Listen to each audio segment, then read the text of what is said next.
오늘은 부처님과 제자 아난존자 사이에 있었던 감동적인 일화로 이야기를 시작해 볼까 합니다. 어느 날 부처님께서 길을 가시다가 목이 말라 아난존자에게 물을 청하셨습니다. 마침 근처 우물가에는 천민 여인이 물을 깃고 있었죠. 아난존자는 부처님께 아뢰었습니다. 세존이시여, 저 여인은 천한 신분입니다. 제가 직접 물을 길어 오겠습니다. 그러나 부처님께서는 온화한 미소로 말씀하셨습니다. 아나나, 신분은 중요하지 않느니라. 물은 그저 물일 뿐이니 가서 그 여인에게 물 한 잔을 청하여라. 아난존자는 부처님의 깊은 뜻을 헤아리고 여인에게 다가가 정중히 물을 청했습니다. 여인은 놀랐지만 부처님의 가르침에 감복하여 기꺼이 물을 올렸습니다. 이 일화는 우리에게 귀한 가르침을 줍니다. 우리는 종종 겉모습이나 세상의 잣대로 사람을 판단합니다. 때로는 스스로의 공덕이나 좋은 점을 내세우려 하기도 하죠. 그러나 진정한 지혜는 그 너머에 있음을 부처님께서는 보여주신 것입니다. 오늘은 우리가 진정으로 자랑하지 말아야 할 것들에 대해 깊이 성찰해보는 시간을 갖겠습니다. 첫째, 나의 공덕을 자랑하지 마십시오. 우리는 살아가면서 크고 작은 선행을 베풀 때가 있습니다. 누군가를 돕거나 어려운 이에게 자비를 베풀거나 혹은 마음을 다해 보시를 했을 수도 있습니다. 이러한 행위들은 분명 아름답고 칭찬받아 마땅한 일입니다. 하지만 그것을 다른 사람에게 자랑하고 과시하는 순간 그 공덕의 빛은 바래기 시작합니다. 마치 피어난 꽃이 향기를 스스로 드러내지 않고도 주변을 가득 채우듯이 진정한 공덕은 드러내지 않아도 그 빛을 발합니다. 우리가 누군가에게 따뜻한 말 한마디를 건네거나 길을 잃은 어르신을 목적지까지 모셔다 드렸다고 가정해 보세요. 그 순간 우리는 마음속 깊이 뿌듯함과 만족감을 느낄 것입니다. 그런데 만약 우리가 그 일을 다른 사람들에게 일일이 이야기하며 제가 얼마나 착한 일을 했는지 아세요라고 자랑한다면 어떨까요? 처음에는 듣는 사람이 칭찬해 줄지 모르지만 점차 우리의 의도가 순수하지 않다고 생각하게 될 수도 있습니다. 결국 그 선행의 가치는 퇴색되고 우리 마음에도 오히려 자만심의 그림자가 드리워질 수 있습니다. 옛말에 주는 자는 오른손이 하는 일을 왼손이 모르게 하라는 말이 있습니다. 부처님 가르침에도 이와 비슷한 내용이 많이 등장합니다. 법구경에 이런 구절이 있습니다. 악한 행위를 하여도 아직 익지 않으면 길하다고 생각하나 악한 행위가 익으면 고통을 받는다. 선한 행위를 하여도 아직 익지 않으면 흉하다고 생각하나 선한 행위가 익으면 안락함을 얻는다. 이 말씀은 우리가 해한 선업이 겉으로 드러나지 않더라도 결국 우리에게 진정한 안락과 기쁨을 가져다 준다는 의미입니다. 반대로 아무리 좋은 일을 했더라도 그것을 자랑하는 행위는 작은 탐욕과 아상이 섞인 것이기에 그 순수성을 잃게 됩니다. 어느 보살님이 저에게 들려주신 이야기가 생각납니다. 그 보살님은 매주 주말마다 홀로 사는 노인분들을 찾아가 말동무가 되어드리고 집안일을 돕는 봉사를 하셨다고 합니다. 처음에는 몇몇 지인에게 제가 이번 주말에 이런 봉사를 했다고 이야기하기도 하셨답니다. 그런데 어느 날 봉사를 마치고 돌아오는 길에 문득 이런 생각이 드셨다고 합니다. 내가 이 일을 하는 이유가 진정으로 어르신들을 위함인가? 아니면 남에게 칭찬받고 싶어서인가? 그 깨달음 이후로 보살님은 자신이 하는 봉사 활동에 대해 그 누구에게도 이야기하지 않으셨습니다. 그러자 오히려 마음이 더욱 편안하고 봉사 자체가 주는 진정한 기쁨을 온전히 느낄 수 있었다고 하셨습니다. 이처럼 우리가 베푼 선행은 그 자체로 이미 충분한 가치를 지닙니다. 다른 사람의 인정이나 칭찬을 구하지 않고 오직 순수한 마음으로 행할 때 그 공덕은 가장 빛나게 됩니다. 마치 조용히 피어나는 연꽃이 진을 속에서도 아름다운 자태를 뽐내듯이 말입니다. 그러니 우리가 해한 작은 선행일지라도 그것을 자랑하려 들지 마십시오. 고요히 마음속에 담아두고 그 공덕의 씨앗이 스스로 자라나 우리 삶의 평화와 행복이라는 열매를 맺도록 허락하십시오. 둘째, 나의 지식이나 깨달음을 자랑하지 마십시오. 세상에는 아는 것이 많은 사람, 혹은 스스로 깨달음을 얻었다고 생각하는 사람들이 있습니다. 그러나 진정한 지혜는 겸손함에서 나옵니다. 깊은 강물은 소리 없이 흐르고 곡식은 익을수록 고개를 숙이는 법이죠. 우리가 얻은 지식이나 깨달음이 아무리 고귀할지라도 그것을 자랑하고 남을 가르치려 드는 순간 우리는 더 이상 배우고 성장할 기회를 잃게 됩니다. 오랜 세월 경전을 탐구하고 깊은 명상에 잠겨 깨달음을 얻었다고 자부하는 스님이 있었습니다. 그는 자신의 지식을 사람들에게 널리 알리고 싶어 했고 법회에서 언제나 자신의 깨달음을 강조했습니다. 처음에는 많은 사람이 그의 이야기에 귀 기울였지만 시간이 지날수록 그의 말에서는 진정한 겸손과 자비의 향기가 느껴지지 않았습니다. 오히려 나는 너희보다 더 많이 알고 더 깊이 깨달았다는 미묘한 우월감이 배어나왔죠. 결국 사람들은 그를 멀리하기 시작했습니다. 반대로 어떤 비구니 스님은 평생을 조용히 수행하며 자신이 얻은 지혜를 굳이 드러내려 하지 않으셨습니다. 그저 찾아오는 이들에게 따뜻한 차 한 잔을 내어주고 묵묵히 그들의 이야기를 들어주셨습니다. 그러나 그녀의 눈빛과 온화한 미소에서 사람들은 말로 다 표현할 수 없는 깊은 지혜와 평화를 느꼈습니다. 그녀는 자신의 지식이나 깨달음을 자랑하지 않았지만 그 존재 자체로 많은 이들에게 가르침을 주셨습니다. 금강경에서 응당 머무는 바 없이 그 마음을 내라고 하셨듯이 우리의 지식 또한 어떤 틀에 갇히지 않고 끊임없이 비우고 채워나가야 할 대상입니다. 우리가 어떤 지식을 얻었다고 해서 그것에 집착하거나 그것을 통해 자신을 다른 이들과 구별하려 해서는 안 됩니다. 진정한 지혜는 나는 아무것도 모른다는 겸허한 마음에서 시작됩니다. 우리가 아는 것이 많을수록 세상은 더욱 넓고 알지 못하는 것이 많음을 깨닫게 됩니다. 마치 끝없는 바다를 보며 자신이 겨우 한 모금의 물밖에 알지 못했음을 깨닫는 어부와 같습니다. 그러니 우리가 어떤 귀한 지혜나 깨달음을 얻었다 할지라도 그것을 함부로 자랑하거나 내세우지 마십시오.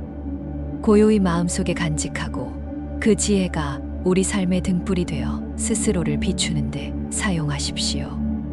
겸손하게 배우고 또 배우는 자세를 잃지 않을 때 우리는 진정으로 성장할 수 있습니다. 셋째, 나의 물질적 소유나 명예를 자랑하지 마십시오.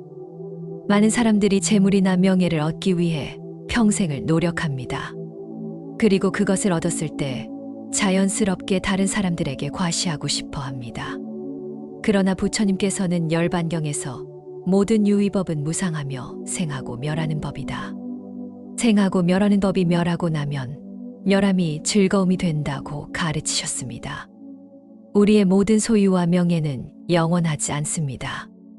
이는 마치 손에 쥔 모래와 같아서 아무리 단단히 쥐고 있어도 결국 손가락 사이로 흘러내리고 맙니다. 진정한 만족은 외부의 소유에서 오는 것이 아니라 내면의 평화에서 비롯됩니다. 우리가 아무리 많은 재산을 가지고 있더라도 마음이 불안하고 불평불란이 가득하다면 그 재물이 무슨 소용이 있을까요? 오히려 재물 때문에 걱정과 근심이 늘어나는 경우도 허다합니다. 부유한 삶을 살면서도 끊임없이 더 많은 것을 갈구하며 불행하다고 느끼는 이들이 얼마나 많습니까?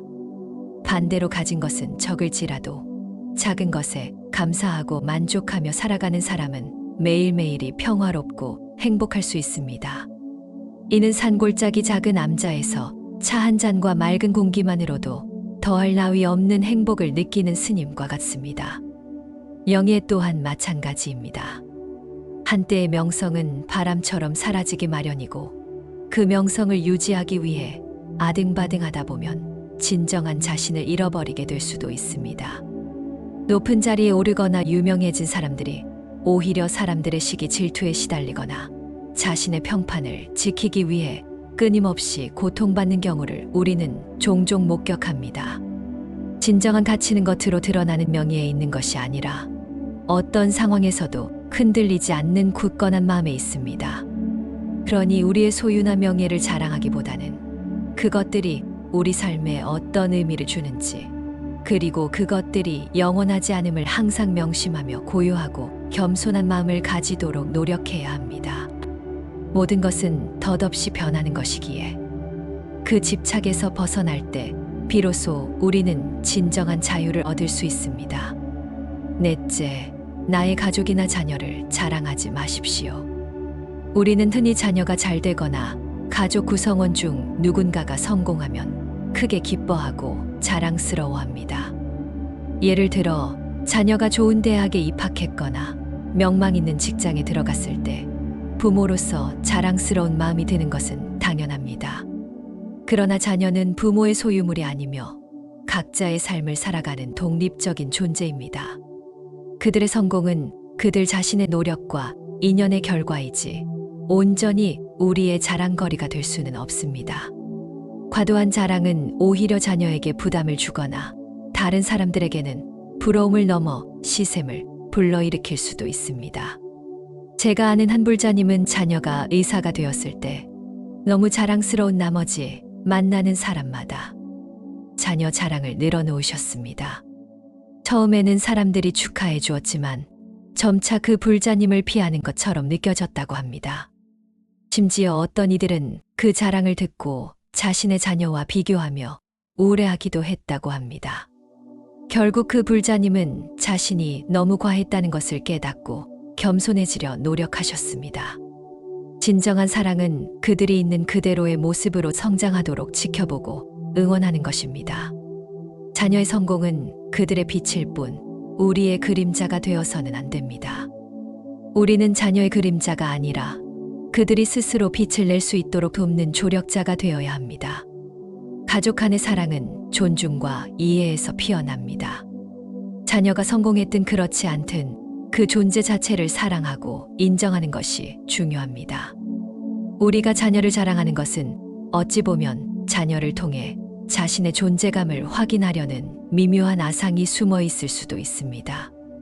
그러니 우리는 자녀를 자랑의 수단으로 삼기보다 그들이 어떤 선택을 하든 어떤 삶을 살아가든 변함없는 사랑과 지지를 보내주는 든든한 버팀목이 되어주어야 합니다. 이것이야말로 진정으로 소중하고 자랑할 만한 가족 관계를 만들어가는 길입니다. 다섯째, 나의 고통이나 어려움을 자랑하지 마십시오. 때로는 우리가 겪는 고통이나 어려움을 다른 사람에게 하소연하거나 심지어는 과장하여 이야기하며 동정을 얻으려 할 때가 있습니다. 물론 힘든 시기에 위로받고 싶은 마음은 인지상정입니다. 하지만 모든 고통은 성장의 밑거름이 될 수 있습니다. 초심결에서는 탐냄과 성냄과 어리석음은 마치 물에 비친 달과 같아 실체가 없으니 다만 마음을 바로하여 비춰볼 뿐이다라고 가르치셨습니다. 고통 또한 우리의 마음이 만들어낸 환영일 수 있습니다. 예를 들어 어떤 분은 자신이 겪었던 병고나 경제적 어려움에 대해 끊임없이 이야기하며 동정을 유도하려 합니다. 물론 그 어려움을 겪는 동안 얼마나 힘드셨을지는 충분히 이해합니다.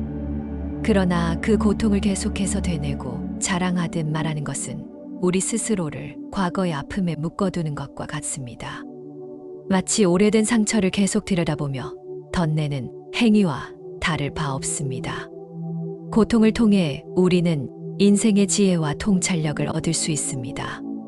실제로 저는 여러 번의 큰 어려움을 겪으면서 오히려 삶의 진정한 의미를 깨닫고 더욱 단단해진 분들을 많이 보았습니다.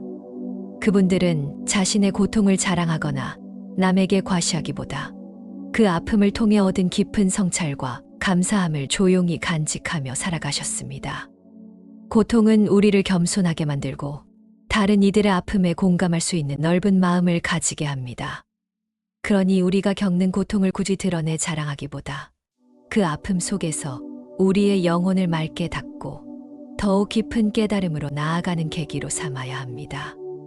고통은 우리를 성장시키는 기회입니다. 그것을 자랑하거나 매달리기보다 담담하게 받아들이고 그 안에서 배움을 찾는 것이 중요합니다.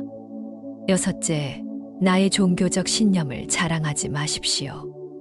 불교 신자로서 우리가 가진 깊은 신념은 삶의 등대가 되어줍니다.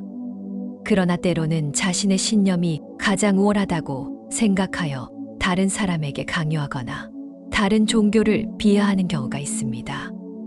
부처님께서는 모든 생명은 평등하며 모든 존재는 고귀하다고 가르치셨습니다. 법구경에서는 원한은 원한으로 결코 쉬지 않나니 원한이 없는 것으로 원한은 쉬는 것이니라 라고 말씀하셨습니다. 이 말씀은 개인 간의 관계뿐 아니라 종교 간의 관계에도 적용될 수 있습니다. 진정한 신앙은 마음속 깊이 자리 잡은 평화와 자비로 나타나야 합니다. 겉으로 드러내어 남에게 자신의 신앙심이 얼마나 깊은지를 과시하거나 다른 사람의 신앙을 폄하하는 것은 부처님의 가르침에 어긋나는 행위입니다. 예를 들어 자신이 매일 새벽 예불을 드리고 철야 기도를 한다고 해서 그렇지 않은 사람들을 은연중에 깔보는 듯한 태도를 보이는 것은 진정한 신앙인의 모습이 아닙니다. 오히려 그런 행동은 다른 이들에게 오만함과 위선으로 비칠 수 있습니다. 우리가 진정으로 자랑해야 할 것은 우리가 얼마나 많은 경전을 외우고 있느냐가 아니라 우리의 삶 속에서 부처님의 가르침을 얼마나 실천하고 있느냐입니다. 자비심을 베풀고 탐진치 삼독을 멀리하며 모든 존재에게 연민의 마음을 갖는 것.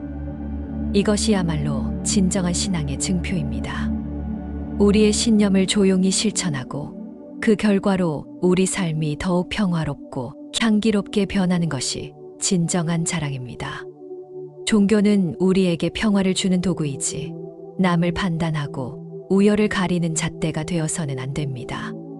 각자의 자리에서 최선을 다해 정진하는 것, 그것이 가장 아름다운 신앙심의 발현입니다. 일곱째, 나의 선행을 남에게 알리지 마십시오. 우리가 베푼 선행은 그 자체로 이미 충분한 가치를 지닙니다. 누군가를 돕고 작은 친절을 베풀고 어려운 이웃에게 따뜻한 마음을 나누는 행위는 그 자체로 우리의 마음을 풍요롭게 만듭니다.